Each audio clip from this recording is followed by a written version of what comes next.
One of the core practices of conscious breath work is the sigh of relief. It's really simple. Just breathe out and let go. Breathe out through your mouth on this one. That's it. That's it. It's that simple. Breathe in. And breathe out, let go. Let your body melt. Let your body collapse as well.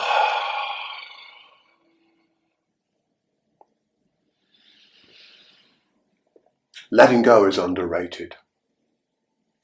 You know, the capacity to let go is so important. And we're going to approach this in different ways. We're going to do a few different practices looking at the sigh of relief. But the first part of it is simply that, the out breath with some sound.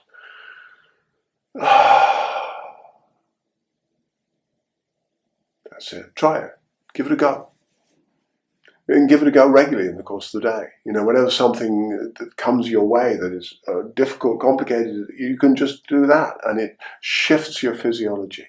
It drops your physiology. So instead of meeting that complexity with a stress response, you simply go and drop. And you drop your physiology just like that.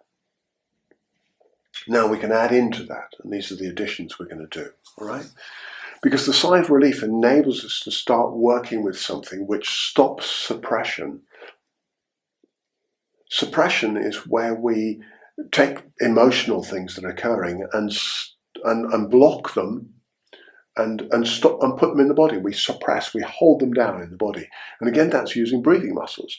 So we don't want to do that.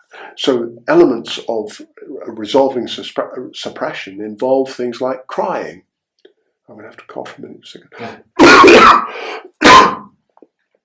Involve things like crying. If tears start to come up, cry. There's nothing wrong with crying. If you need to yawn, yawn. There's nothing wrong with yawn.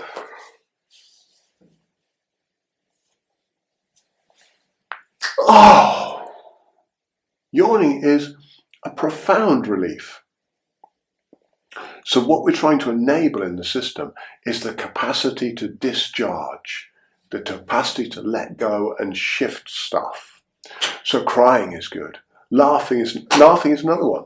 You know, sometimes the reason why we laugh is because things are uncomfortable. I mean, the whole point of really good jokes is they shift perspective, and something that's uncomfortable becomes funny, and we're not, you know, it puts us on that edge. Yeah. So laughing is, you know, just laughing is great, and you can do that spontaneously. You know, with laughing yoga, you learn to do that. You learn to giggle or belly laugh, and you can cultivate it. So laughing, crying, shaking is another one. The body starts to shake. Get really comfortable with that. Let the system shake. It's okay. These are natural ways, natural, organic ways the system looks after itself by discharging complexity. Animals, when they get into, you know, an antelope is chased by a lion and it gets into a stress response, that the antelope gets away, but what happens afterwards is it shakes to get all that stuff out of its system. It's standing there going like this. That's what animals do. We've forgotten how to do it. So shaking, crying, laughing, yawning, the sigh of relief, they're all great ways of shifting stuff. So that's the first part of this, is to enable that. So we can take a breath in, breathe out, sigh. And if shake wants to happen, shake. If yawning wants to happen, yawn. If laughing wants to happen, then laugh.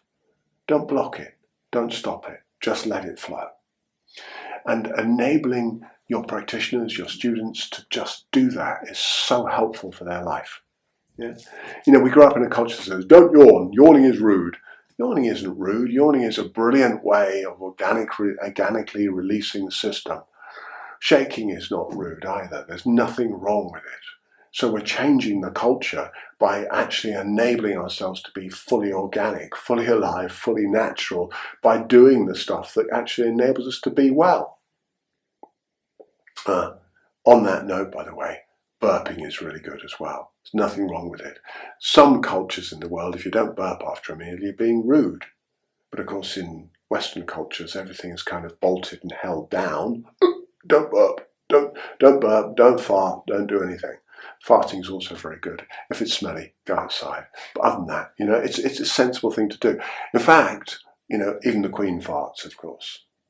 Yeah, lots. Everyone farts lots. When you go under general anaesthetic in a hospital, one of the first things they check is your intestinal health, and they test that by whether you fart or not. The microbiome, the gut, the bugs in your guts, they're making gases, and those gases are natural. So we're allowing the system to operate well. We're not trying to block and stop and prevent organic process. We're working with it in a healthy way. Laugh, cry, sigh of relief. If you want to encourage that, we can do a double or a triple inhale, where you breathe in, and another in-breath on top of that, and then and that really encourages the release.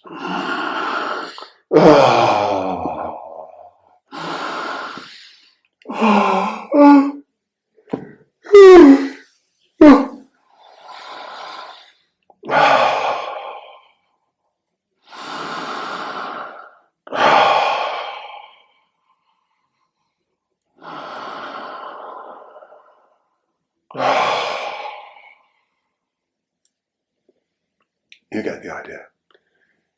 It's fantastic. It's righteous. Do it. Teach people to do it.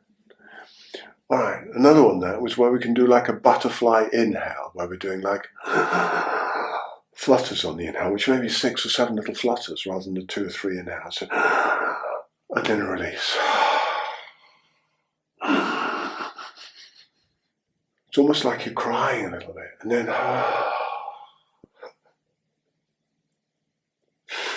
wow, that shifted something there. So we've got different ways that we can breathe in, which enable the release on the exhale. Another thing to do is do a steady inhale and butterfly on the exhale, where you get this kind of fluttering on the exhale.